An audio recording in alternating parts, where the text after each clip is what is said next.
It's 2 in the morning. You sent a text 4 hours ago. They still haven't replied. Your mind has already written the breakup, the fight, the apology, and the worst-case ending.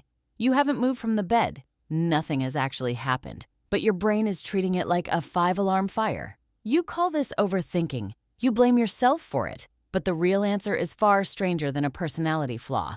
It's not a glitch in your mind. It's a feature your ancestors couldn't survive without. 200,000 years ago, a rustle in the grass meant something. Maybe it was wind. Maybe it was a predator.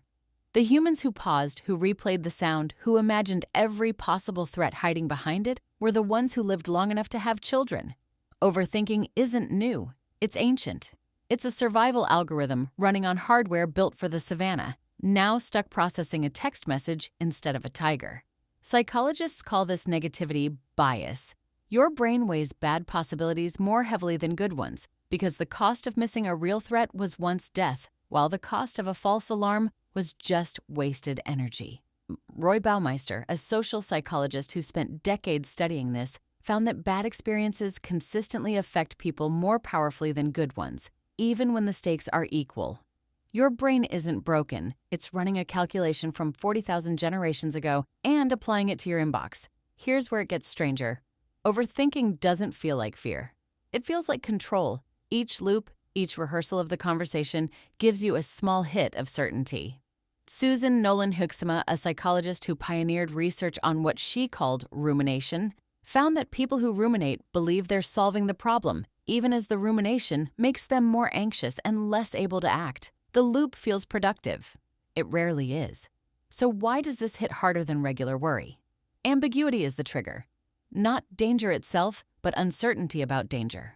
A clear threat gets a clear response. Fight, flee, freeze. An unclear one, like silence after a text, gets something worse. An open loop your brain can't close.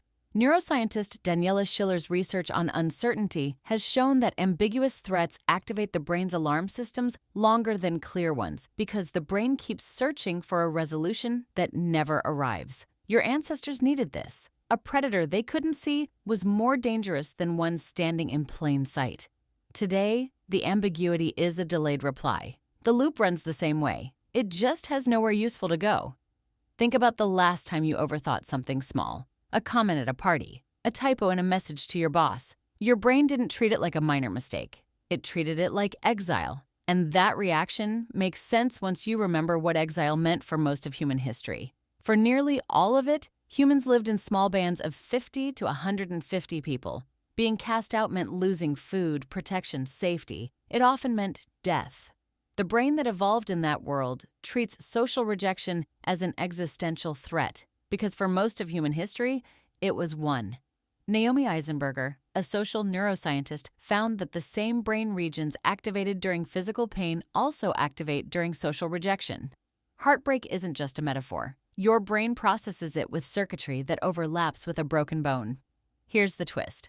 Overthinking isn't a sign something is wrong with you specifically. It's a sign your brain is functioning exactly as designed, just in an environment radically different from the one that designed it. You evolved for small tribes and threats with teeth. You live in a world of delayed replies and thousands of strangers whose opinions you'll never confirm or deny.